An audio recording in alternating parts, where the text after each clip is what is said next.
오늘은 다니엘 4장 말씀입니다. 날마다 주시는 말씀의 은혜가 우리 안에 넘치기를 원합니다. 1절 느부갓네살 왕은 천하에 거주하는 모든 백성들과 나라들과 각 언어를 말하는 자들에게 조서를 내리노라.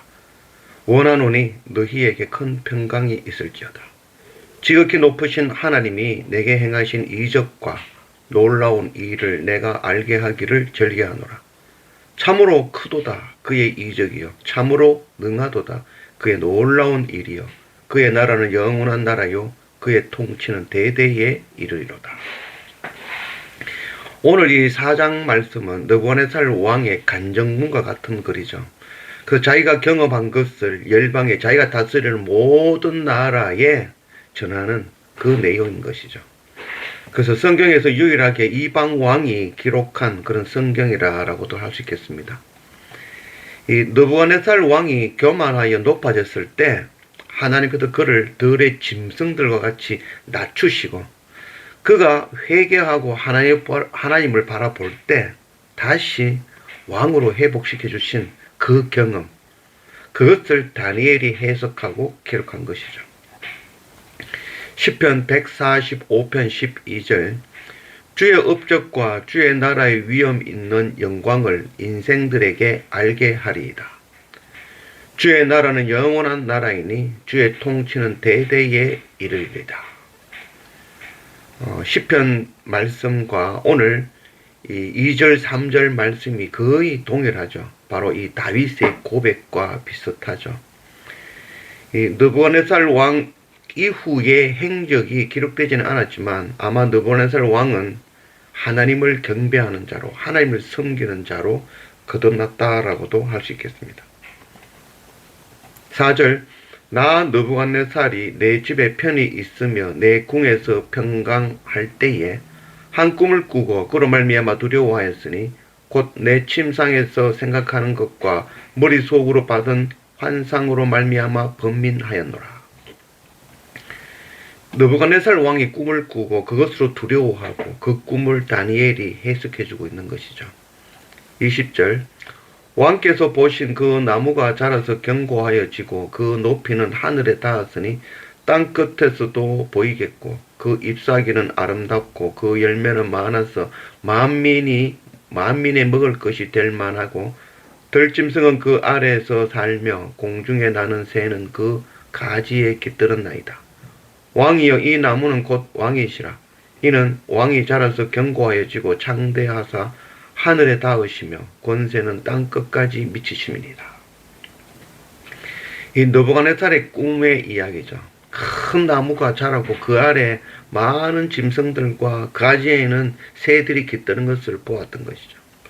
이는 곧 느부갓네살 왕이 열방을 다스리는 큰 나라가 된다는 그런 꿈인 것입니다. 23절 왕이 보신즉 한 순찰자 한 거룩한 자가 하늘에서 내려와서 이르기를 그 나무를 베어 없애라. 그러나 그 뿌리의 그루터기는 땅에 남겨두고 새와 노줄로 동이고 그것을 들풀 가운데에 두라. 그것이 하늘 이슬에 젖고 또 들짐승들과 더불어 제 몫을 얻으며 7대를 지나리라 하였느니 왕이여 그 해석은 이러하니이다. 곧 지극히 높으신 이가 명령하신 것이 내 주 왕에게 미칠 것이라. 왕이 사람들에게서 쫓겨나서 들짐승들과 함께 살며 소처럼 풀을 먹으며 하늘 이슬에 젖을 것이요 이와 같이 7대를 지낼 것이라. 그 때에 지극히 높으신 이가 사람의 나라를 다스리시며 자기의 뜻대로 그것을 누구에게든지 주시는 줄을 아시리이다. 또 그들이 그 나무 뿌리에 그루터기를 남겨두라 하였은즉 하나님이 다스리시는 줄을 왕이 깨달은 후에야 왕의 나라가 견고하리이다. 이 느부갓네살의 꿈은 높은 나무가 한 순찰자에 의해서 베어지고 그 그루터기만 남았지만 7년이 지나고 낮아진 그 그루터기에서 다시 싹이 나고 그 나무가 큰 나무가 다시 되어지는 것, 다시 세우시는 것을 보게 되어지는 것이죠. 이는 교만해서 스스로 하나님이라며 신상을 만들고 높아졌던 그 느부갓네살 왕을 하나님께서 낮추시겠고 7년 동안 짐승같이 낮아지고 겸손하며 회개할 때 그때 하나님께서 다시 높여주실 것이라는 것을 나타내는 말씀이었습니다. 28절 이 모든 일이 다 나 느부갓네살 왕에게 임하였느니라. 12달이 지난 후에 내가 바벨론 왕궁 지붕에 거닐세 나 왕이 말하여 이르되 이 큰 바벨론은 내가 능력과 건세로 건설하여 나의 도성으로 삼고 이것으로 내 위엄의 영광을 나타낸 것이 아니냐 하였더니 이 말이 아직도 나 왕의 입에 있을 때에 하늘에서 소리가 내려 이르되 느부갓네살 왕아 네게 말하노니 나라의 왕위가 네게서 떠났느니라. 네가 사람에게서 쫓겨나서 들짐승과 같이 살면서 소처럼 풀을 먹을 것이요 이와 같이 7대를 지내서 지극히 높으신 이가 사람의 나라를 다스리시며 자기의 뜻대로 그것을 누구에게든지 주시는 줄을 알기까지 이르리라 하였더라. 바로 그때에 이 일이 나 느부갓네살에게 응함으로 내가 사람에게 쫓겨나서 소처럼 풀을 먹으며 몸이 하늘 이슬에 젖고 머리털이 독수리 털과 같이 자랐고 손톱은 새 발톱과 같이 되었더라. 이 느부갓네살 왕이 지붕에 거닐면서 높아져서 모든 땅을 바라보며 전부 다 내 것이구나 라고 이야기할 때 정말 이 모든 일이 느부갓네살 왕이 일어나고 말았습니다. 하나님께서는 그가 교만해졌을 때 그 모든 것을 빼앗고 들짐승처럼 낮추신다라고 했죠. 그래서 이 모든 모습이 다윗이 천하를 통일하고 높아져서 지붕을 그릴 때에 그 모습과 동일하다 하겠습니다. 사무엘하 11장 2절 저녁 때에 다윗이 그의 침상에서 일어나 왕궁 옥상에서 거닐다가 그곳에서 보니 한 여인이 목욕을 하는데 심히 아름다워 보이는지라. 다윗 왕이 천하를 통일하고 나태하며 높아져서 왕궁의 지붕을 그릴 때 그때의 이야기이죠. 이 나태한 순간 그때에 교만해지고 그 교만함을 통하여서 목숨 걸고 싸우는 부하의 아내를 탐하는 그 죄를 범하며 그의 남편 우리아를 살인 교사하는 중죄를 범하게 되어진 것이죠. 느부갓네살 왕이 왕궁 지붕을 그리며 자신이 세운 온 나라를 바라보며 높아지며 교만한 말을 하고 있을 때 그 말이 아직 입에 있는 그때에 하나님의 말씀이 임하시고 그 왕위를 폐하며 짐승 같은 자가 되어진 것이죠. 하나님을 알지 못하는 자가 바로 짐승이죠. 고린도전서 10장 12절 그런즉 선줄로 생각하는 자는 넘어질까 조심하라. 시편 49편 20절 존귀하나 깨닫지 못하는 사람은 멸망하는 짐승 같도다. 세상은 느부갓네살 왕이 다스리는 것이 아니라 하나님께서 세상을 다스린다는 것을 알아야 되는 것이죠. 하나님 주신 것을 알지 못하는 것이 바로 짐승인 것이죠.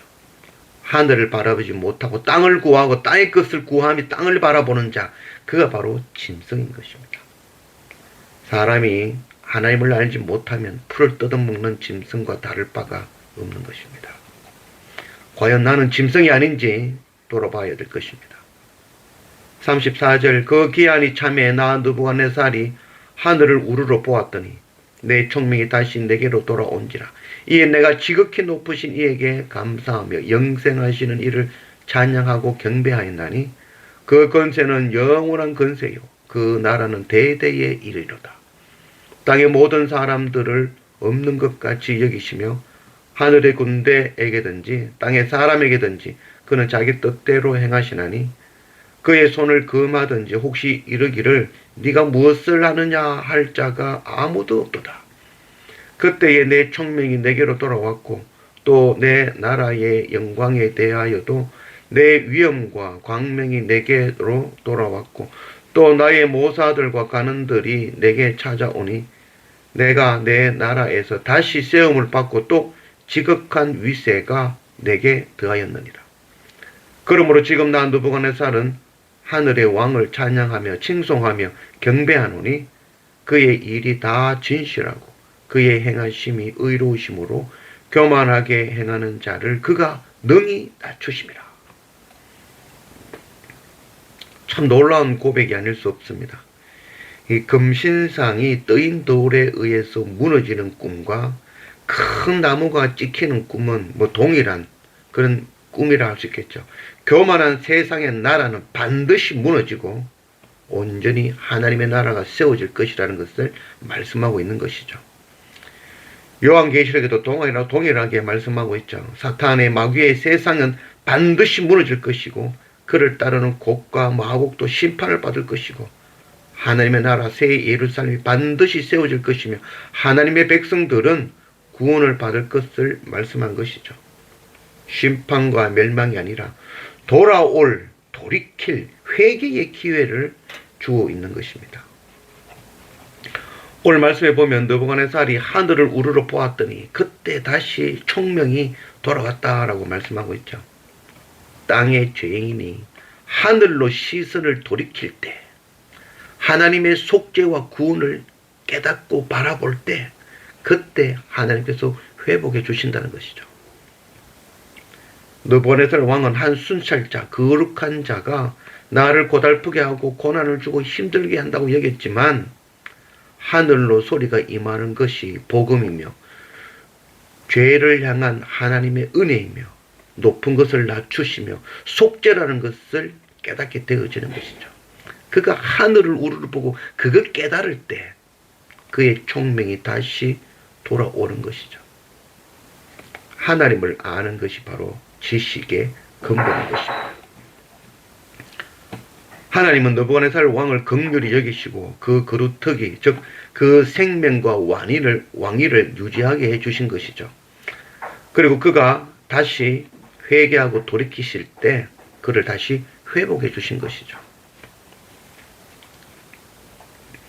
느부갓네살 왕은 교만한 자신을 낮추시기 위해서 짐승 같게 하신 하나님의 섭리를 깨우치고 하나님을 경배하고 찬양하는 사람으로 거듭난 것이죠. 그뿐만 아니라 그는 조서를 내려서 자기가 다스리는 온 나라에 하나님의 어떠하심을 전하는 자가 되어진 것이죠. 하나님을 알지 못하고 스스로 교만하여 땅의 것을 움켜쥐고 살려는 우리가 바로 짐승과 같은 자들인 것이죠. 긍휼이 풍성하신 하나님은 그런 우리를 악을 행하며 살도록 죽도록 내버려 두지 아니하시고 고난을 통하여 우리 스스로 우리의 우매, 우리의 부지함을 깨닫고 우리가 과연 짐승과 같은 자임을 깨닫고 돌이키게 하시는 것입니다. 욥기 36장 9절 말씀, 그들의 소행과 악행과 자신들의 교만한 행위를 알게 하시고 그들의 귀를 열어 교훈을 듣게 하시며 명하여 죄악에서 돌이키게 하시나니. 자녀가 악의 길, 죽음의 길로 갈 때에 그 길로 가다가 죽도록 심판받아 멸망하도록 가만두지 않으시고 회초리를 들어라도 바른 길로 돌아오도록 하시겠다는 바로 하나님 아버지의 사랑인 것입니다. 우매하고 완악한 느부갓네살 왕을 변화시켜 하나님을 찬양하고 예배하는 자로 또 자신을 변화시킨 하나님의 놀라운 일을 온 땅의 모든 백성들에게 전하는 자로 세우신 하나님의 그 열심이 오늘 우리를 고난 가운데서 단련시키시며 바꾸어 주실 것입니다. 우리가 정말 짐승이 되지 않기를 구합니다. 날마다 말씀과 예배로 하늘을 우러러 보는 그런 우리 모두가 되어지기를 원합니다.